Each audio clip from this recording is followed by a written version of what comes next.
नमस्कार मेरे 8वीं कक्षा के विद्यार्थियों। मैं उम्मीद करती हूँ कि आप स्वस्थ हैं, सानंद हैं, सुरक्षित हैं। अपनी हिंदी की पिछली कक्षा में हम वारिस कौन नाम की कहानी पढ़ रहे थे। तो पहले मैं इस कहानी का थोड़ा सा रिपीटिशन कर देती हूँ, इस कहानी को दोहरा देती हूँ और उसके बाद हम इस कहानी को आगे फिर से पढ़ेंगे। विभा रानी की लिखी हुई ये कहानी है, लेखिका का नाम विभा रानी है और इस कहानी में एक राजा हैं जिनके पास 4 बेटियां हैं। लेकिन राजा इस बात से चिंतित हैं कि वो इन 4 बेटियों में से अपना वारिस किसे बनाए, अपना उत्तराधिकारी किसे बनाए। इसीलिए जो बेटी सबसे बुद्धिमान हो, जो बेटी सबसे गुणी हो और जिसको अपना वारिस बनाकर प्रजा का वो सबसे ज्यादा भला कर सके, ऐसी एक एलिजिबल, एक योग्य बेटी को, एक योग्य राजकुमारी को वो अपना उत्तराधिकारी बनाना चाहते थे। इसीलिए उन्होंने अपनी 4 बेटियों को अपने पास बुलाया और बुलाकर उन 4 बेटियों को गेहूं के 100-100 दाने दे दिए। यहाँ तक हमने कहानी पढ़ ली थी। तो आइए इसके बाद से हम अपनी इस कहानी को आगे बढ़ाते हैं, इस कहानी को कंटिन्यू करते हैं। जैसा कि आप सब जानते हैं कि राजा ने सभी राजकुमारियों को गेहूं के 100-100 दाने दे दिए थे। तो 5 साल बाद सबसे पहले राजा ने बड़ी राजकुमारी को अपने पास बुलाया और उससे गेहूं के 100 दानों के बारे में पूछा। तो बड़ी राजकुमारी ने चालाकी दिखाई और वो भंडार में गई और भंडार से गेहूं के 100 दाने लाकर राजा को दे दिए। लेकिन राजा को कुछ शक हुआ और राजा ने पूछा कि क्या ये वही दाने हैं जो तुम्हें मैंने दिए थे? राजा के पूछने पर पहले तो राजकुमारी ने हाँ कह दिया। राजकुमारी ने कह दिया हाँ, ये वही दाने हैं जो आपने आज से 5 साल पहले दिए थे। मगर राजा ने फिर कड़क कर पूछा। कड़क कर मतलब राजा ने थोड़ा स्ट्रिक्ट होकर पूछा, राजा ने थोड़ा कड़ाई से पूछा। तब उसने सच्ची बात बता दी। तब उस राजकुमारी ने सच्ची बात बता दी। तब उस राजकुमारी ने ये बता दिया कि गेहूं के ये दाने उसने भंडार से अभी लाकर राजा को दिए हैं। राजा ने दूसरी राजकुमारी से पूछा, तुम्हारे दाने कहाँ हैं? दूसरी राजकुमारी अपनी संदूकची में से मखमल के खोल वाली डिब्बी उठा लाई। दूसरी राजकुमारी ने क्या किया था, आपको याद होगा कि उसने एक चांदी की डिब्बी में मखमल के कपड़े में, मखमल की पोटली में डिब्बी को लपेटकर उसे अपनी संदूकची में बहुत ही ओवर प्रोटेक्ट करके रख दिया था, जिसमें उसने गेहूं के दाने सहेज कर रखे थे। वो डिब्बी लेकर आई चांदी की, जिसमें उसने अपने वो 100 दाने रख दिए थे। राजा ने उसे खोलकर देखा, दाने सड़ गए थे। लेकिन राजा ने जब उस डिब्बी को खोला तो देखा कि वो दाने सड़ गए थे। तो ओवर प्रोटेक्टिव होने से भी, इतना प्रोटेक्ट करने से भी उन दानों के साथ वो राजकुमारी कुछ कर नहीं पाई। तो इस तरह से दूसरी राजकुमारी के काम से भी राजा को निराशा हुई। तीसरी राजकुमारी से पूछा, तुमने क्या किया उन दानों का? तीसरी ने कहा, मैं इसका उत्तर आपको अभी नहीं दूंगी। तीसरी राजकुमारी ने कहा कि इसका जवाब मैं अभी नहीं दे सकती, क्योंकि जवाब पाने के लिए आपको यहाँ से दूर जाना पड़ेगा। तीसरी राजकुमारी ने कहा कि महल में आपको उसका जवाब नहीं मिल सकता और मैं वहाँ आपको कल ले चलूँगी, और जब कल सुबह होगी तो कल सुबह मैं आपको उस जगह पर ले चलूँगी जहाँ पर आपको अपने 100 दानों का जवाब मिल जाएगा। राजा ने अब चौथी और सबसे छोटी राजकुमारी से पूछा। इसके बाद राजा ने सबसे छोटी वाली राजकुमारी से पूछा। तो जैसा कि आपको पता है कि वो बहुत शैतान थी और हमेशा खेल कूद में लगी रहती थी। उसने उसी बेपरवाही से जवाब दिया। बेपरवाही मतलब लापरवाही, इर्रेस्पॉन्सिबली। उसने इर्रेस्पॉन्सिबली आंसर दिया, उसने लापरवाही से जवाब दिया। उन दानों की कोई कीमत है पिताजी? उसने पूछा, क्या पिताजी, उन दानों की तो कोई कीमत ही नहीं है।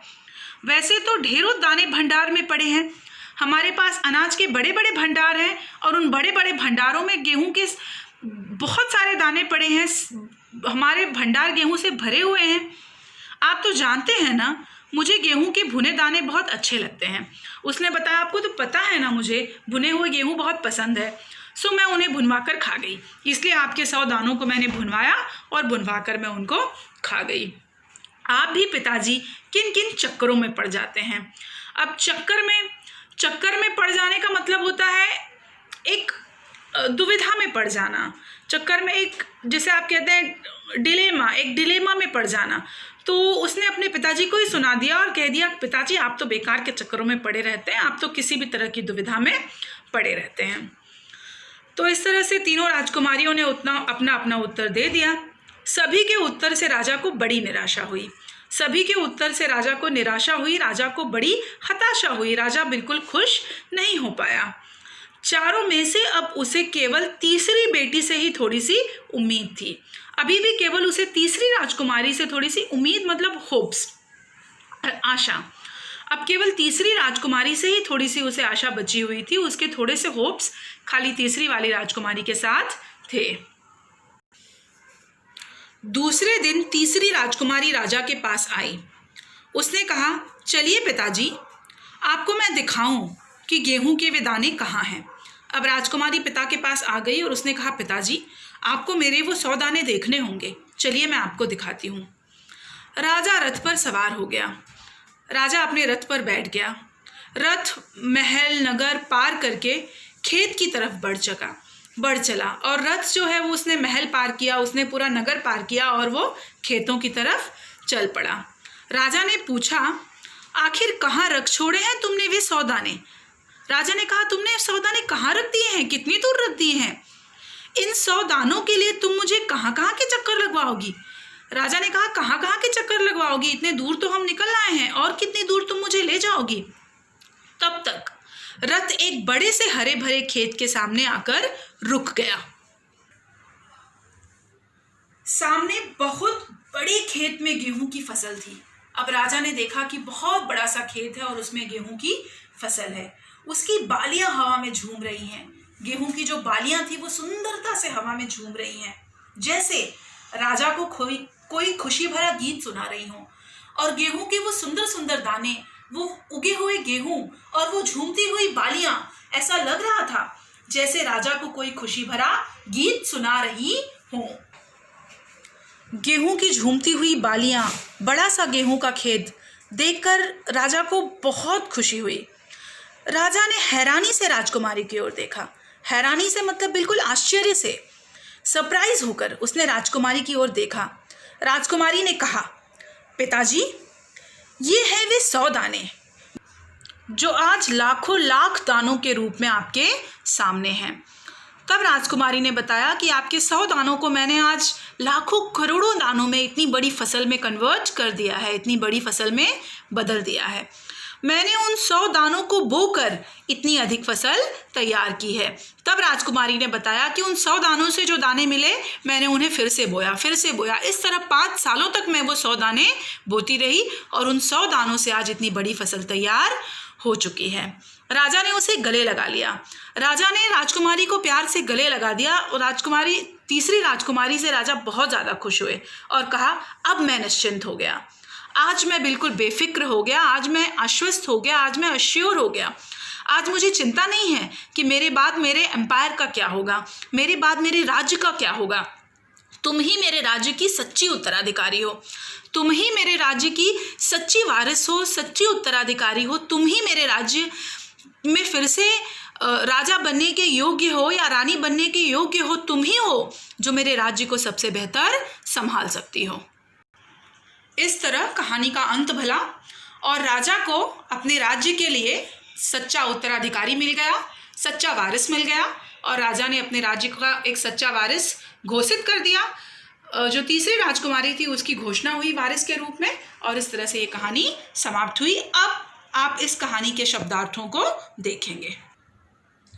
शब्दार्थ: सहेज कर, संभाल कर, उत्तर जवाब, बेपरवाही लापरवाही, हताशा निराशा हताशा, हैरानी आश्चर्य, निश्चिंत आश्वस्त, उत्तराधिकारी वारिस। इस पाठ में जो 2 मुहावरे आए हैं वो हैं चक्कर में पड़ जाना अर्थात दुविधा में पड़ना, गले लगाना प्यार से मिलना। आप इन मुहावरों को अपनी हिंदी की नोटबुक में लिख लेंगे। पहले भाग में, फर्स्ट पार्ट में हमने जो मुहावरे लिखे थे जो शब्दार्थ लिखे थे उसके आगे आप ये शब्दार्थ लिख लेंगे। तो इस तरह से इस कहानी के शब्दार्थ आपके पूरे हो जाएंगे। जब आप शब्दार्थ लिख लेंगे, शब्दार्थ लिखने के बाद आप स्वाध्याय के प्रश्नों को लिखेंगे। तो मैं आपको बता देती हूँ कि इस पाठ का होमवर्क और इस पाठ का स्वाध्याय आप कैसे करेंगे।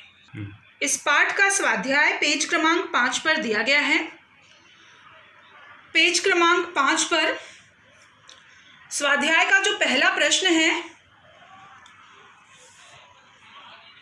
सूचना अनुसार कृतियां करो, उत्तर लिखो। गेहूं के दानों का चारों बहनों ने किया। यहाँ पर आपको 4 बॉक्स दिए गए हैं, उसमें हर बहन ने गेहूं के दानों के साथ क्या क्या किया वो आपको लिखना है। जैसे पहली बहन जो थी उसने खिड़की से बाहर फेंक दिए थे, और दूसरी बहन ने बहुत ही ज़्यादा संभाल कर रखा था, तीसरी बहन ने उन्हें बो दिया था अपनी खिड़की से पीछे जाकर, और चौथी बहन बुरमा कर खा गई थी। तो चारों बहनों ने जो भी किया था वो आपको इस संजाल में लिखना है, इस वेब डायग्राम में कंप्लीट करना है। इसके बाद प्रश्न 2 में आपको उचित घटनाक्रम लगाकर वाक्य फिर से लिखो, ये लिखना है। सेंटेंसेस जो है वो उनका ऑर्डर जो है वो बदल दिया गया है, तो आपको स्टोरी के हिसाब से उनको एक प्रॉपर ऑर्डर में लिखना है। स्टोरी के हिसाब के ऑर्डर में आपको उन सेंटेंसेस को लिखना है प्रश्न 2 में। प्रश्न 3 में आपको फिलअप्स करने हैं, रिक्त स्थानों की पूर्ति करनी है। मैं उम्मीद करती हूँ आप ये आसानी से कर लेंगे। इसके बाद आपको परिणाम लिखने हैं। परिणाम का मतलब आपको इफेक्ट्स लिखने हैं कि क्या करने के बाद उसका क्या परिणाम हुआ। जैसे गेहूं के दाने बोने के बाद उसका क्या परिणाम हुआ, उसका क्या रिजल्ट निकला, ये आपको लिखना है। इसके बाद जब सभी के उत्तर सुन लिए तब राजा पर क्या परिणाम हुआ, उसका भी आपको परिणाम लिखना है, उसका भी आपको इफेक्ट लिखना है। इस तरह से आपको सभी प्रश्नों के इसमें परिणाम लिखने हैं। तो ये आपका स्वाध्याय है और ये आपको पूरा करना है। तो इस तरह से मैं उम्मीद करती हूँ कि वारिस कौन पाठ आप पूरी तरह समझ चुके हैं। इसके शब्दार्थ और इसके स्वाध्याय के प्रश्नों को आप अच्छी तरह से पूरा कर लेंगे, और इस तरह से आप अपना काम पूरा समय पर कंप्लीट रखेंगे। इसके साथ ही ये पाठ हमारा यहीं पर खत्म होता है। और एक बार फिर से मैं यही कहूँगी, सुरक्षित रहिए, स्वस्थ रहिए, पढ़ते रहिए, खुश रहिए। धन्यवाद।